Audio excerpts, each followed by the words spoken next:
안녕하세요. 반갑습니다. 제가 강의 계획서를 가지고 왔는데 지금 아마 프린트해서 가지고 오실 거예요. 그러면 강의 계획서, 오늘은 일단 이 앞으로 12주 동안의 그 수업에 대한 전반적인 그 방향, 개요, 그리고 윤곽에 대해서 이렇게 하고 소개 정도 하고 아주 짧게 해서 오늘 첫 주 시간을 보낼 건데, 강의 계획서 올 때까지 잠깐 그 소개, 지금 우리 학감스님 말씀하신 데서 보스턴 대학에서는 제가 종교심리학 석사를 했고요. 지금 소피아 유니버시티라고 거기서 자초월 심리학으로 박사학위를 받았어요. 그러니까 학부에서는 물론 심리학을 하고, 여기 저 대학은 여기 지금은 아마 효성 카톨릭 대학으로 바뀌었을 텐데 거기에서 학부 심리학 했습니다. 대학은 석사는 이제 서울 이대에서 교육심리학하고, 그러니까 그런 제 이제 이력을 그냥 간단하게 보시면 아시겠지만, 대학에서 심리학, 그 다음에 이제 이대에서 석사 교육심리학하고, 또 보스턴 대학에서 종교심리학, 그리고 또 소피아 유니버시티에서 자초월 심리학 박사. 그러니까 대충 이 수업이 기본적으로 어떤 방향에서 보게 되겠구나. 똑같은 유식을 봐도 제가 공부한 걸 어떤 분이 강의하시냐에 따라서 강의하는 분의 어떤 그 백그라운드라든지 그분의 어떤 공부나 경험에서 떠나서 그 부처님 가르침을 보기는 어렵잖아요. 그러니까 유식이 심리학 베이스에서 유식을 이해하거나 보게 되겠구나. 일단 그 조금 느껴지시죠? 근데 이제 이 여러분들이 지금 유식 공부를 이전에 한번 해보신 분 한번 손들어 보세요. 유식에 대해서 어떻게 근데 지금 나눠드린 유식책은 처음 보시죠? 그리고 이 수업 시간에 제가 미리 말씀드릴게요. 제 수업 시간에는 일체 필기 같은 걸 하실 필요가 없습니다. 제 수업의 특징은 필기를 하지 않는다. 두 번째는 너무 애써서 많이 이해하려고 하지 않는다. 미리 강의 계획서에 보면 나와 있을 겁니다. 그러니까 가능하면 최대로 이완하고 릴렉스하고 너무 많이 알려고 하지 마시고 그냥 편안하게 자유로운 자세. 근데 사실 저부터도 일단 여기 가사장삼을 수하고 오게 돼서 이렇게 해서 오기는 했는데, 전 사실 이거 강의하는 데는 이거 좀 상당히 그러니까 옛날에 아주 초기에 미국 들어가기 전에 1992년도에 불광에서 그때 고 강덕 큰 스님 계실 때에 포교사, 우리나라 최초로 포교사 3년 과정 강의하실 때, 그때 제가 아동 심리학, 청소년 심리학, 노인 심리학, 상담 심리학, 여기서 4강좌를 맡았었어요. 그때 가사장삼을 수하고 강의를 하고 그 외에 처음입니다. 그러니까 이제 대개 서울에서는 이런 규칙이 있어도 제가 좀 벗겼다 이렇게 하면 되게 용납되고 이해되고 별 문제가 없었는데, 왠지 여기 오늘 좀 너무 거룩하고 좀 그래서 뭐 그렇게 표현하기가 좀 어려울 것 같아요. 어쨌든 제가 그냥 하고 해보겠습니다. 근데 왜 이런 말씀을 드리냐 하면, 이제 수업이 진행되어 가면은 느끼실 텐데, 지금 이 유식 공부가 해가면서 이게 상당히 치유거든요. 심리학, 심리치유, 상담. 그런데 치유는 굉장히 경직되거나 편안하고 이완되지 않으면 사실 치유가 잘 일어나지 않거든요.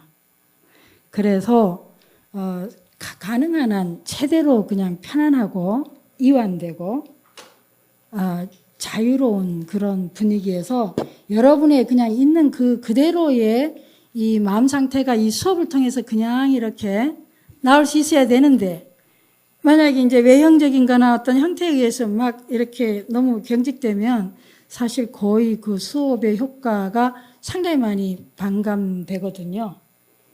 그래서 혹시 시작하면서 저 스님 조금 저렇게 조금 뭔가 여법하지 않다 이런 느낌이 드실지도 모르겠어요. 네, 그래도 이해를 하시고 쭉 공부를 하실 수 있으면 좋겠는데, 저대 강의 계획서 가져왔습니까? 그럼 나눠주세요. 지금 제가 사실은 여기 대구에서는 강의가 처음이에요. 항상 서울에서만 해서 어느 때보다도 조금 걱정되고 약간 긴장되고 이렇게 익숙치가 않아서요. 조금 서울은 조금 많이 자유스러운 편인데, 제 선입견인지 몰라도 제가 92년도 뭐 그때 당시 이렇게 떠올려 보면 굉장히 많이 이렇게 수업 분위기에 차이가 좀 많이 났었거든요. 그래서 속으로 조금 어떤가 하는 굉장한 호기심 반, 그리고 약간 걱정 반, 그러면서 지금 왔습니다. 여러분하고 저하고 제가 얼만큼 여러분의 그 취향에 맞춰야 될지, 또 여러분들이 어느 만큼 여러분의 기존적인 강사 스님에 대한 어떤 그거를 이미지나 기대를 이렇게 편안하게 이렇게 걷어치우고 내려놓고 이 수업을 같이 할 수 있을지 지금 좀 의문이에요. 저는 좀. 아무튼 잘 부탁드립니다.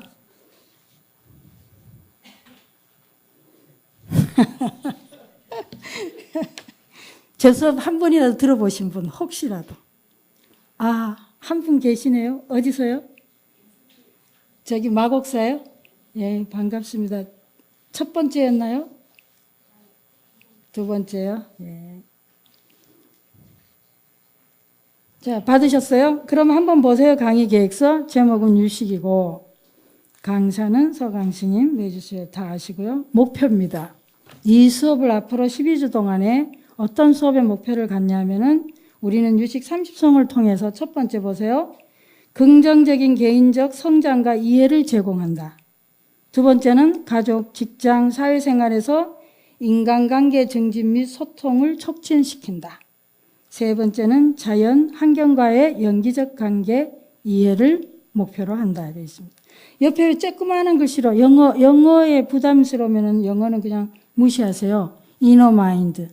내면의 마음에 초점을 둔다 이 말이에요. 첫 번째는. 그러니까 내 개인 내적인 마음 첫 번째요. 두 번째는 나 개인 내적인 마음에서 마음을 들여다보고 그 개인 내적인 마음이 보통 우리가 관계 속에서 어떻게 작용하는가 그걸 볼 거고요. 그리고 또 더 나아가서는 그러한 나의 어떤 마음의 구조라든지 역동이 우리 사회, 환경, 조직, 자연, 온 우주와의 이런 생태적 관계, 유기적 관계에서 어떻게 우리가 소통하고 더 많이 이해하고 더 연기적인 어떤 관계를 실현하는데 이 수업이 어떻게 소통해서 좀 더 도움을 받을 수 있나 이런 거를 생각하시면 되겠어요. 그러니까 세 가지입니다. 우리가 공부를 할 때 부처님의 이건 유식뿐만이 아니죠. 부처님의 어떤 경전이든지 어떤 논서든지 뭐 부처님의 84,000법문 무엇이든지 간에 우리가 불법이라고 하는 거 그것이 의식을 통해서든 뭐 예불을 통해서든 연불을 통해서든 뭐 절을 하든지 공부를 하든지 참선을 하든지 뭘 하든지 기본적으로 제가 생각할 때는 이런 세 가지의 어떤 걸 가지면 좋다고 생각해요. 그러니까 그런 행위들을 통해서 우리가 그런 공부를 통해서 첫째는 내 내면을 정화시키고 내 내면에 대한 자각을 증진시키고 그 다음에 뭐죠? 그런 또 그걸 통해서 우리가 인간관계, 이웃과의 관계, 대인관계를 더 많이 증진시 어떻게 더 많이 소통한가 막히는 관계를 어떻게 더 소통하고 더 연계하고 상생할 수 있나 그리고 또 뭐예요? 더 크게는 전체 사회 또 요즘같이 특히 이런 국제화 시대를 살고 있죠. 글로벌 시대에 글로벌 시민으로서의 어떤 교양과 상식, 나아가서 어떤 그런 이해를 가질 수 있냐 하는 거죠. 그래서 굉장히 우리가 불법의 어느 가르침을 갖든지 간에 그 가르침을 통해서 우리는 상당히 입체적이고 역동적으로 우리는 성찰하고 이해해야 되겠다. 옛날처럼 그냥 뭐 내 내면만 열심히 잘 살핀다고 해가지고 그것이 과연 우리 가족관계나 사회에서나 아니면 전체 이 세계가 돌아가고 있는 이 시대에 과연 얼마만큼 이 효과적으로 작용할지, 그건 지금 우리가 현실로 굉장히 당면하고 있죠, 우리 불교가. 그래서 이 세 가지로 어느 법문을 어느 부처님 가르침을 보든지 이 세 가지를 볼 텐데, 특히 유식은 그러하다. 이제 왜 그러냐 하는 건 제가 이제 나아가면서 조금씩 설명을 드리겠습니다. 그럼 이런 목표를 가지고 우린 수업 과정에서는 어떻게 볼 거냐? 한번 봐보세요. 1페이지 과정은 개인 내적인 마음작용에 대한 자각과 성찰을 한다. 개인 외적인 인간관계 역동에 대한 자각과 성찰. 제가 말씀드렸죠. 세 번째는 이거는 있고 슈퍼 위에서 있고 슈퍼 릴레이션도 요즘 생태 많이 강조하죠. 생태적 또 슈퍼 아주 초월적 그런 관계입니다. 그런 자연과 환경과의 생태적 관계에 대한 자각과 이해를 촉진시킨다. 우리가 부처님 가르침이 어떤 영기적 삶을 실현하는 데 있어서 제외해야 되나 예외적인 존재는 없죠. 자연, 환경, 서로 굉장히 지금 직접적인 관련이 있지 않습니까? 요즘처럼 특히 이 날씨, 자연에 지금 굉장히 많은 변화가 오고 있죠. 그래서 이런 데서 우리는 굉장히 포괄적인 이해가 필요하겠다. 이와 같은 과정을 거쳐서 자기 치유와 관계 치유, 회복을 증진시킴으로써 전체적 인간으로 성장하고 부다의 깨달음과 웰빙을 촉진할 거다. 그럼 평가는 학감스님 여기 이 강좌도 평가가 있습니까? 평가 없습니까? 그러면 평가가 없는데 제 수업에서는 항시 가장 효과를 내려면 한 주 한 주마다 숙제가 나가는데 여기는 평가가 없으니까 자유롭게 하십시오. 그런데 지금까지 강좌를 예로 들어보면 숙제를 하는 분과 하지 않는 분은 정확하게 50% 이상 차이가 납니다. 효과에서. 그리고 숙제는 정말 부담이 없어요. 한번 보시면 명상 보고서를 제출하는 건데요. 보고서 분량은 A4 용지에 최소 미니멈이 2분의 1페이지, 반 페이지. 아주 많이 해도 한 페이지예요. 그러니까 형식, 격식 없습니다. 그냥 아주 자유롭게 하는 건데 이제 여러분이 부담은 갖지 마시고 그냥 편안하게 여러분이 선택하시면 되겠어요. 지금 이 강좌는 평가가 없다고 하니까요. 지금부터 이제 더 중요한 게 나왔습니다. 교재를 보세요. 교재, 주교재. 여러분 교재 지금 2권 갖고 계시죠? 나를 치유하는 마음여행하고 유식 30송. 근데 이거는 부교재입니다. 주교재는 뭐냐? 제가 물음표를 해놨는데 주교재 아시는 분 손 들어보세요. 짐작이 갑니까? 주교재? 진짜 그 뭐예요? 예? 예, 각자 자기 마음. 예, 아유, 시작부터 아주 좋은 징조가 보이네요. 예, 자기 마음입니다. 이 수업에서 효과를 보기 위해서는 항상 주 교재가 내 마음을, 내 경험을, 내 느낌을, 내 생각을, 내 기억이나 내 느낌, 내 생각, 내 행동, 그걸 가지고 와야 됩니다. 그러니까 저 서강스님이 어떻게 가르치나, 저 서강스님이 무슨 말하나, 저 옆에 저 사람이 막 이러면 이제 이 수업은 아주 많이 망치는 거죠. 그러니까 1차적으로는 내가 어떤 느낌, 어떤 생각, 어떤 행동, 어떤 기억, 어떤 감정이 내 안에서 일어나는지에 대해서 그걸 그때그때 이 수업에 함께 해야 된다. 그게 주교재입니다. 여러분 각자의 마음이 이 수업의 주교재고 부교재는 여러분 앞에 있는 책들이다. 그러니까 이 책이든 제 강의 수업이든 이 모든 것은 바로 여러분이 그때그때 일어나고 있는 여러분의 생각이나 기억이나 감정이나 느낌에 대해서 훨씬 더 많이 자각하고 또 명료화하는데 하나의 수단으로 쓰여질 거다. 그렇게 이해하시면 별 무리가 없지 싶습니다. 그럼 이거는 제 혼자만의, 아니 무슨 유식 시간에 지금 무슨 뭐 상담 시간인가 심리 치유 시간인가 그러실지 모르겠는데 저는 거기에 대해서도 충분히 시간 지나면서 아마 이해하실 겁니다.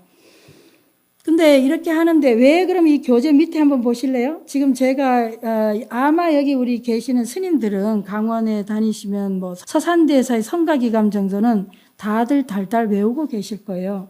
근데 저한테는 저는 못 외울 뿐만 아니라 지금 이제 막 공부를 시작했습니다. 며칠 전에. 네, 사실은 지난 학기에 동대 그 선악과의 석박사 대학원 과정에서 그 선심리 상담 연구 강좌를 제가 강의하면서 지난 학기 때, 성가기감을 한번 가져와 봐라. 그래서 저는 한자를 잘 몰라서 그냥 해석판을 가지고 같이 이렇게 하면서 심리학적으로 이것이 어떻게 이해되는가를 이제 수업 시간에 토론하면서 했었어요. 한 몇 주, 한 3주 정도를요. 그런데 여기에 굉장한 게 있구나 이런 생각을 하면서 제가 굉장히 감탄하고 일찍이 유식 30송 이후로는 불교 심리학 교재로 최상이다 이런 느낌을 제가 받았었어요. 그러다 이제 운문사에 와서 운문사에서 지금 이번 철에 새벽에 예불 하고 절하고 독송하는데 모범연화경 실상서 그 서 읽고 독송하고 그 다음에 이 성가기감도 독송합니다. 그래서 여기서는 이제 한자를 가지고 하는데 참으로 제가 특히 어제 그제는 너무너무 아주 환희심이 났어요. 그래서 그 중에서 지금 세 개를 뽑았습니다. 왜 주교재가 마음이 되어야 하는가? 우리가 유식을 공부하고 유식을 공부한다 할지라도 왜 주교재는 내 마음을 가져와야 되는지 서산대사의 그 성가기감은 깨달음의 교울이라고 저는 이제 지금은 절판됐는데 법정 스님이 번역하신 걸 너무너무 좋아서 참고로 법정 스님 아주 여러 그 번역서가 있는데 지금 절판됐지만 법정 스님 번역을 제가 가져왔습니다. 여기로 옮겨놨어요. 한번 보세요. 밑에 한자로 댕긴 거. 여기 보시면은 그 이수도노나 사비돈젠이라는 게 나오죠. 이치는 단박에 깨칠 수 있다 하더라도 버릇은 한꺼번에 가시어지지 않는다 그랬어요. 그러니까 지금 그러면 우리가 이 수업을 통해서 유식에서 말하고 있는 이 부분이 나옵니다. 앞에 적어도 유식 30송 중에서 처음에 1송에서 25송까지는 여기에 대한 걸 설명하고 있습니다. 왜 그렇게 단박에 가지 않는가? 그리고 우리의 어떤 습관적 구조라는 게 있죠. 우리가 뭔가 하나 행하거나 생각하게 되면 그것이 우리 안에서 흔적이 없어지는 게 아니고 무슨 생각을 했든 무엇을 봤든 들었든 느꼈든 생각했든 행했든 그것들은 다 우리 안에 흔적을 남기고 그것이 쌓이면서 하나의 어떤 습관을 가지면서 습기라고 하는 거죠. 구조를 갖게 됩니다. 그리고 그 구조의 틀이 쉽게 무너지질 않는 거예요. 그래서 유식에서 1송에서 25송까지는 그 구조에 대해서 아주 심층적으로 분석을 해주고 있습니다. 그런 다음에 26송에서 30송까지는 이제 그 구조를 이렇게 깨뜨려가는 그 구조를 습관을 극복해가는 이런 과정에 대한 수행 체제가 나오거든요. 차제가. 자, 밑에 한번 보실까요? 그 밑에. 경전을 읽 때 자기 마음속으로 돌이켜봄이 없다면 비록 8만 대장경을 다 읽었다 할지라도 아무 소용이 없을 것이다. 이 말씀을 들어봐도 역시 우리는 무슨 수업을 하든지 내 마음을 주 교재로 가져와야 되겠다. 예, 제 말이면은 그래도 권위가 좀 안 되는데 서산대사 말씀이니까. 예, 밑에 한번 보세요 또. 마음을 모르고 도를 닦는다는 것은 무명만을 도와줄 뿐이다. 그 마음이라고 하는 것이 어디 내 마음 제쳐놓고 다른 사람 마음, 남의 마음이나 뭐 어디 황당하게 누구 마음을 이야기하는 게 아니라 내 마음을, 우리 각자의 내 마음을 모르고 도를 닦는다는 것은 무명만을 도와줄 뿐이다. 그러니까 내 마음을 제쳐놓고 유식을 공부하고 중간을 공부하고 뭐 한경 공부 무슨 뭘 공부한들 그것은 결국은 무명만을 도와준다. 그 무슨 다른 말로 하면요 아만만을 더 강화시킨다는 거죠. 자기 꼴을 안 보고 자기 경험이 자기한테 일어나는 자기 꼴을 안 보고 그냥 부처님 말씀 계속 공부하면 무명만 더해진다. 암암만 더 세지는 거죠. 그렇지 않겠어요? 그러니까 항상 볼 때는 많이 보는 게 중요한 게 아니라 한 개를 보더라도 내 마음을 갖다 놓고 내 마음을 비추는 하나의 수단으로서 봐야 된다는 거죠. 제가 미국에서 저희 신도 중에 한 명이 있는데요. 굉장히 성공한 양반이에요. 그냥 단순한 의사가 아니라 대단히 큰 병원을 건립해가지고 거기 총 책임자면서 심장 전문의로서 무척 성공한 사람이 있어요. 근데 이분은 60이 넘어갔고 300명, 마지막 또 시험 칠 때도 300몇 명 의사, 내놓으라는 의사가 응시했는데 거기서 3명인가 뽑는데 이 양반 붙어요. 그럴 정도로 대단히 그런데 또 그 부인도 의사예요. 근데 부인은 시험만 치면 떨어져요. 근데 정말 성실하게 공부하는 사람 부인이에요. 보살님이에요. 정말 열심히 공부하거든요. 그런데 이 처사님은 별로 공부도 안 하고 고민도 별로 안 하는데 시험만 쳤다 하면은 미국 가서부터 항상 붙었어. 그래서 이 보살님은 남편 하는 짓을 보면은 참 별로 인격적이지도 않고 별로 그렇게 공부도 열심히 하는데 저 인간이 그렇다고 머리가 대단히 좋은 것도 아니지 저 인간 어떻게 저렇게 붙는가. 근데 자기는 정말 열심히 하거든요.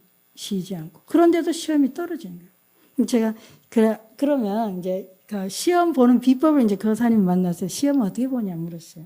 그때 자기는 시험지를 딱 봤잖아요. 그러면 아는 것부터 쓴대. 1차는 자기가 다 확실하게 아는 것부터 답을 쓴다는 거예요. 그리고 나서 약간 내가 알 듯 모를 듯한 거 체크는 해놨던 걸 그 다음 시간 남으면 그 다음에 알 듯 모를 듯 한 걸 이제 쓰는 거지 이제. 그러다 보면 시간이 다 가죠. 그 어떻게 돼요? 아는 건 확실히 맞는 거죠. 그잖아요? 근데 우리가 그냥 순서대로 보통 시험 문제 딱 들어가다 보면 그냥 그러니까 이 사람은 어떻게 해요? 모르는 건 미련 없이 그냥 스킵하는 거예요. 내가 왜 이걸 모르지? 여기에 걸리질 않고 가는 거지. 그냥 쑥쑥 넘어가면서 일단 내가 자신 있게 아는 것부터 답을 쓴다는 거예요. 근데 이 보살님은 어떻게 역으로? 순서대로 보다 모르는 거 탁 있으면 그거 탁 걸려 있는 거예요. 이거 그냥 악착같이 풀려고 하는 거지. 시간은 시험에서 제한되어 있는데. 계속 걸리는 거지. 그러면 나머지 문제에 어떻게 해요? 영향을 받죠. 우리 공부도 똑같아요. 유식이 굉장히 어렵다고 합니다. 2가지 이유가 있어요. 이제 시간 속에서 여러분이 이해해 가야 되는데요. 유식이 굉장히 어렵다고 하는 이유가 2가지 중에 첫째, 가장 큰 이유는 지금까지 유식이 굉장히 어렵다. 유식이 어려우면 안 되죠. 유식이 왜 어려워야 돼요? 유식이 우리가 일상으로 경험하고 우리가 생각하고 우리의 마음에 대해서 설명하는데 내가 맨날 경험하고 사는데 그걸 설명해 주는데 그게 어렵다면 말이 안 되는 거죠. 어렵다는 자체가 뭐예요? 둘 중에 한 개죠. 잘못 공부하든가 아니면 내가 내 마음을 모르든가. 내가 경험하고 살아가면서도 뭐예요? 완전히 그냥 멍하게 가는 거죠. 만약에 내가 무슨 생각을 하는지 무슨 느낌인지 내가 경험하는 거에 대해서 내가 알아차리거나 생각이 관심을 갖고 주의를 기울이면 모를 수가 없는 거예요. 그 유식은 뭘 어떻게 알고 왜 알고 이런 거에 대한 설명인데 그렇게 또 어렵다는 것도 말이 안 되는 거죠. 왜 어려워요? 유식이 뭘로 분류되어 있죠? 우린 지금까지 대승불교 철학으로 되어 있다. 아니 심리학 책을 갖고 철학이라고 하니까 어려울 수밖에요. 아니 국어책을 갖고 수학책 공부하듯이 하면은 굉장히 어려워지죠. 우리가 국어를 이해하는 것과 수학 공식을 푸는 것과 미술 시간에 그림을 그린 거든 음악을 하는 거 다 다르잖아요. 방식이 다르다면 공부하는 방식이 달라요. 이해하는 것도 달라요. 목적도 달라요. 과정이 다 다른데 목적이 다르지 않을 수도 있죠. 근데 유식은 분명히 심리학인데 심리학을 철학으로 생각을 하니까. 철학은 뭐죠? 철학하고 심리학 가장 큰 차이가 뭐겠어요? 사유예요. 이 심리학은요? 심리학은 실질적으로 심리학이란 마음에 이치면 거기서 끝난 게 심리. 지금부터 이제 제가 좀 이거 됩니까? 아이고.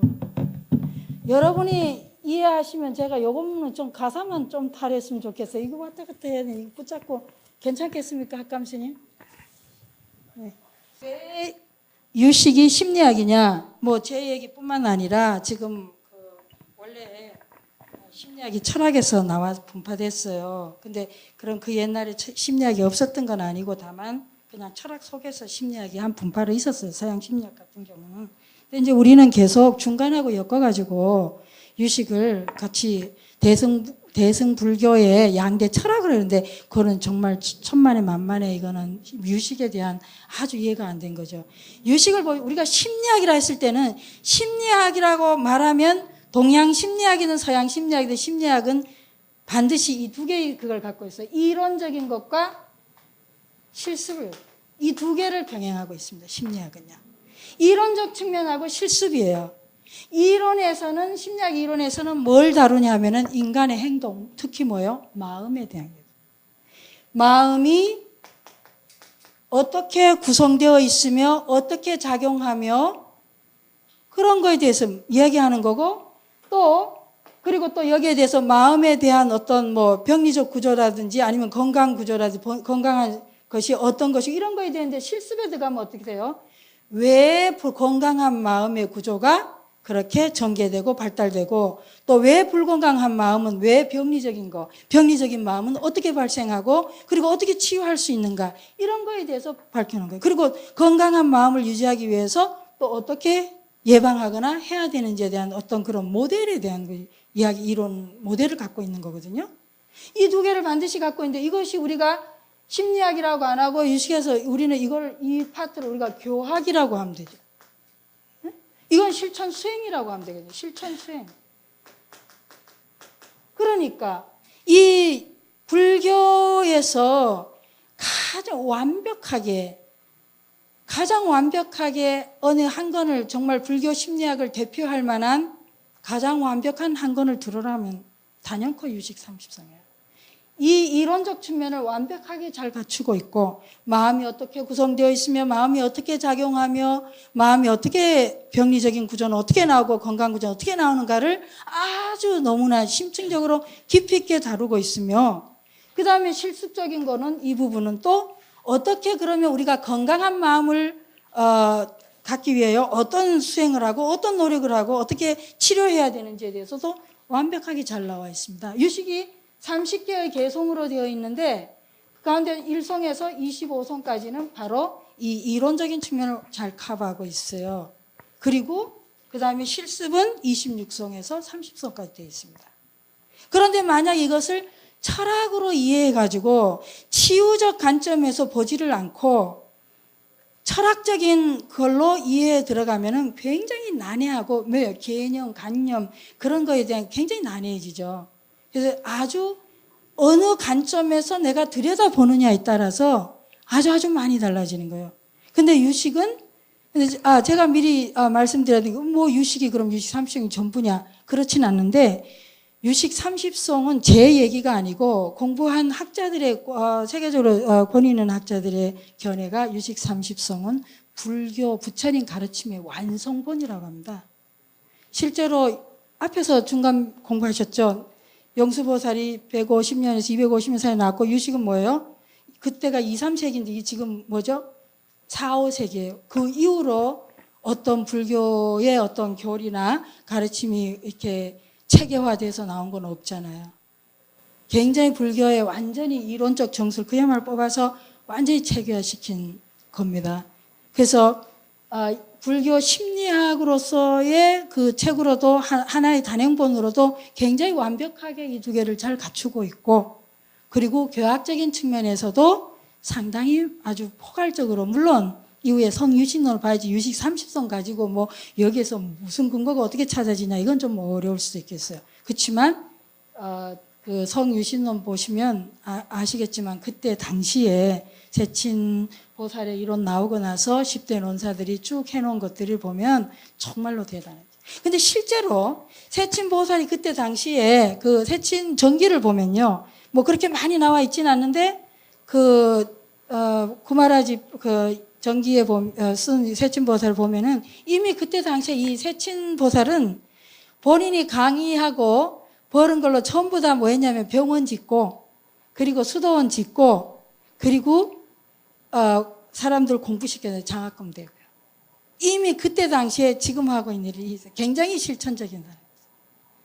그러니까 이 사람의 저는 뭐 그렇게 세친보살의 삶에 대해서 그렇게 지금 뭐 많이 정리되어 있는 건 아니지만 그때 당시에 본인이 그때 당시 인도에서는 이렇게 왜 그 논쟁 많이 하잖아요.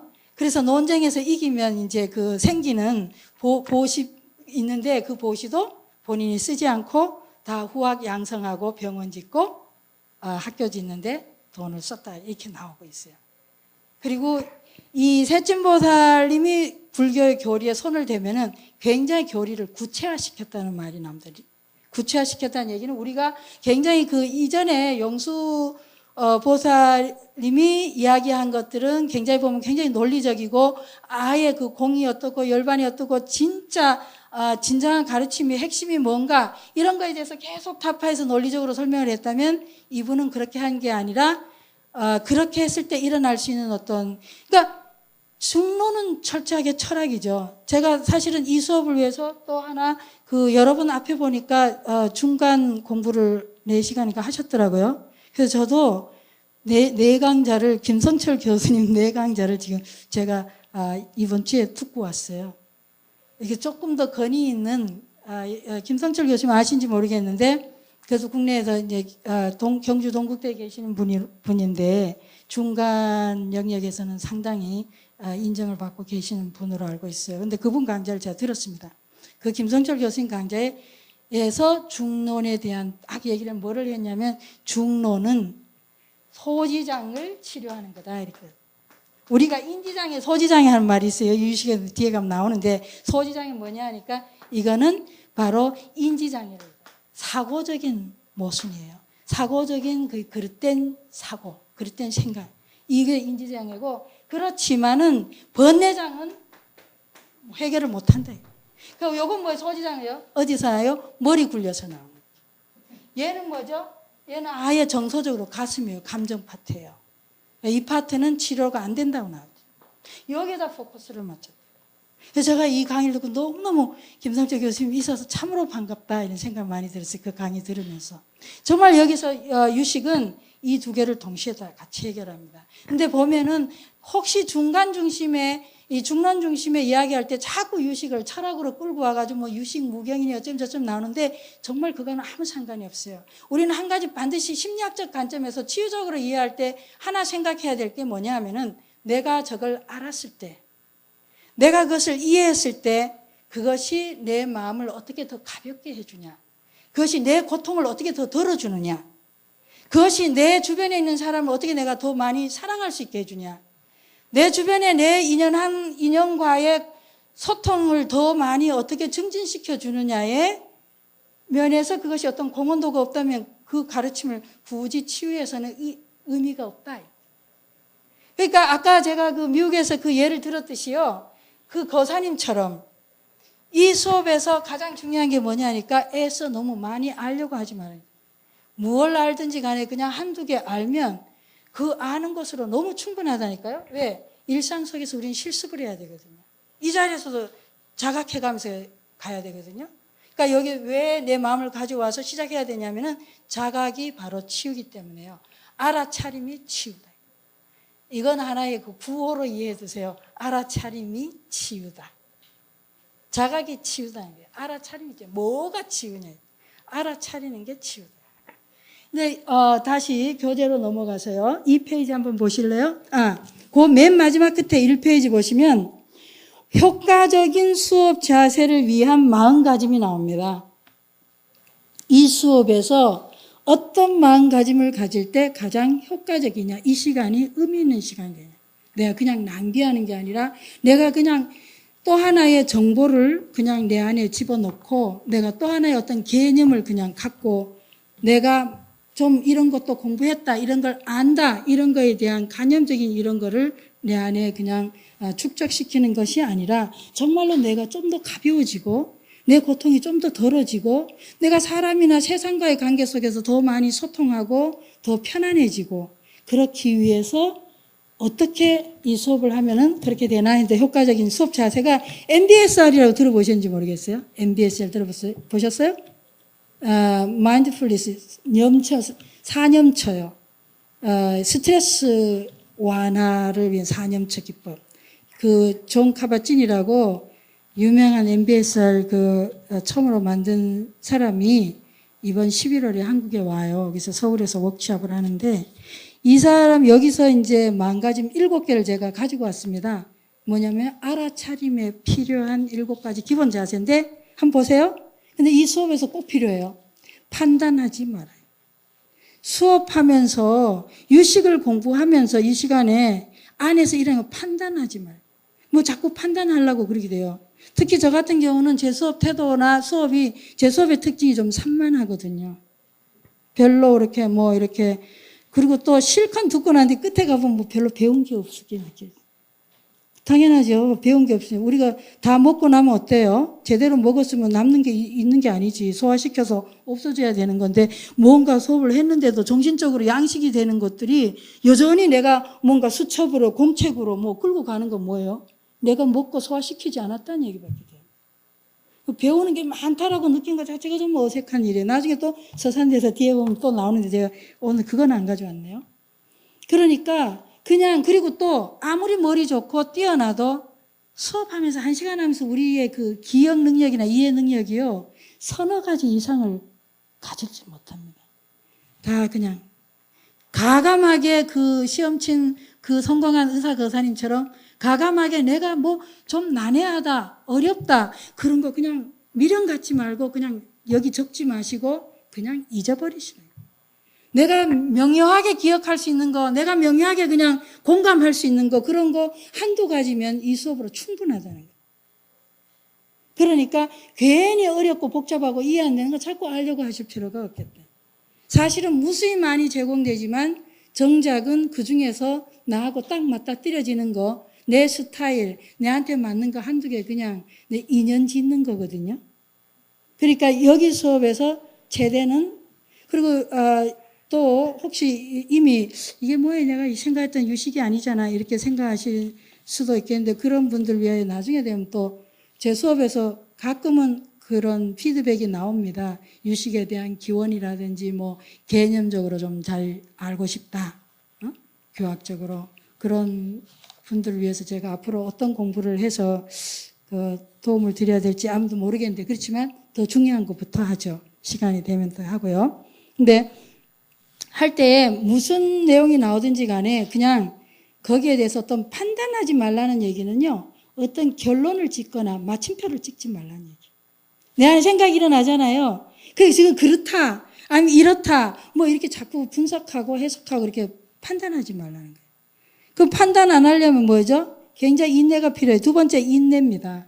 인내는 뭐냐 하니까 그럼 판단하지 않고 있으면 뭐가 일어나냐면요. 우린 보통 판단하는 기제가 나오는 것 자체가 일종의 방어 기제거든요. 여러분 방어 기제가 뭔지 혹시 잘 이해가 되시는지 어쩐지 모르겠는데 잘 아시는 분도 계실 테고 뭐냐니까 내 안에서 일어나는 감정이나 내 안에서 일어나는 뭐를 자꾸 이렇게 억압하거나 내가 직면하고 싶지 않을 때 일어나는 게 합리화가 일어나고 판단하고 날 보고 싶지 않을 때 남을 보는 거거든요.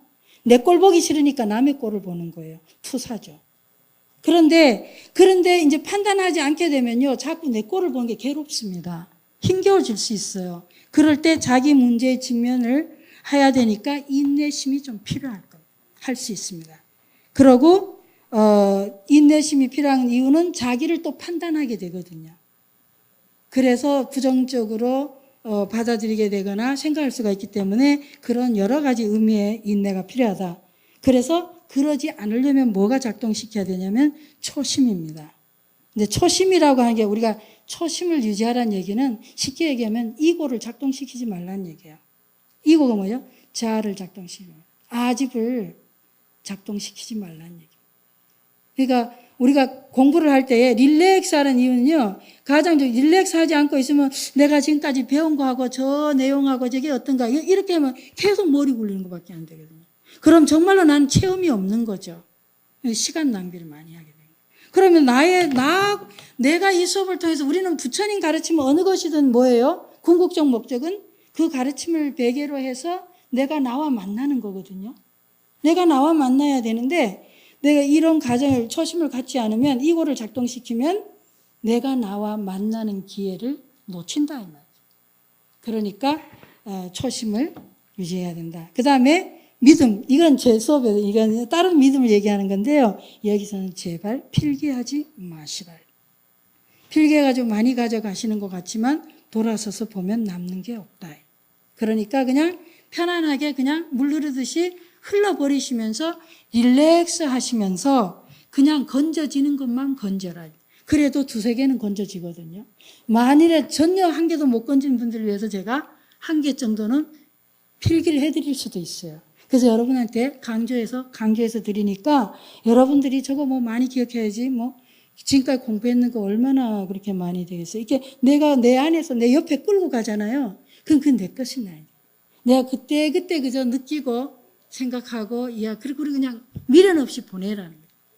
그래서 그냥 물 흐르듯이 그냥 보내야 된다. 근데 그러지 않고 막 불교 공부 교리를 막 자꾸 이렇게 담잖아요. 그러게 되면 나중에는 그게 뭐 굉장히 내가 공부를 많이 한 것 같은데 그걸 통해서 내 고통이 줄지를 않습니다. 내 괴로움이 줄지를 않아요. 세월이 흘러도. 근데 왜 공부하냐? 그럼 내가 이렇게 많이 안다는 걸 보여주기 위해서. 근데 생각보다 남들이 그렇게 대단히 감동하지 않습니다. 오히려 보여주려고 하면 더 부작용이 더 많죠. 이래저래 손해가 막심해요.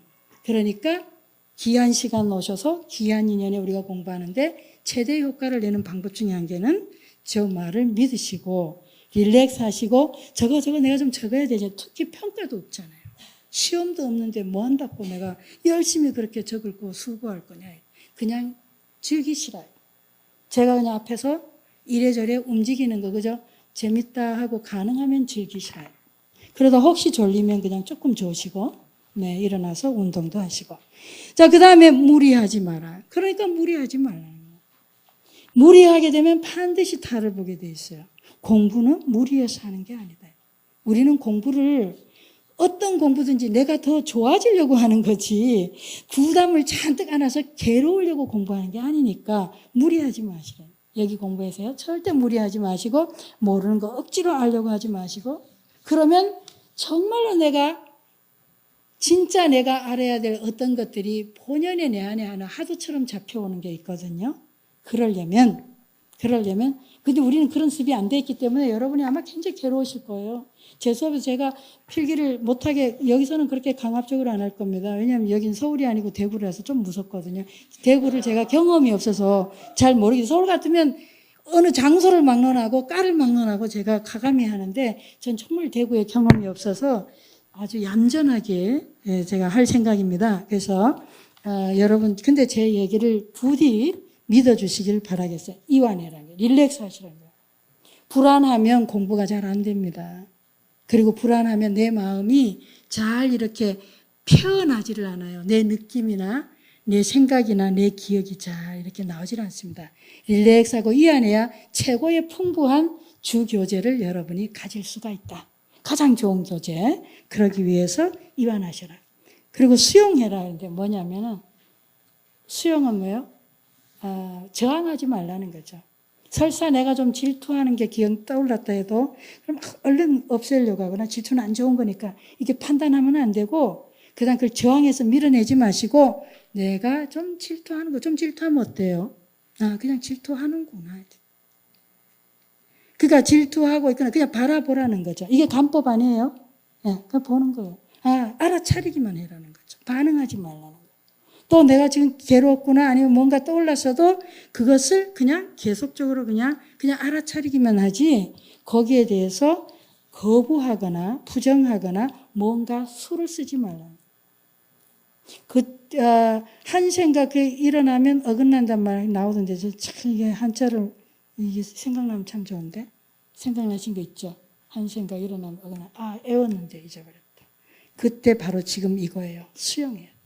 그러면 그것이 업이 놓고 내려지는 건데 이건 또 가면서 또 설명드릴게요. 그 다음 이제 넘어가세요. 2페이지입니다.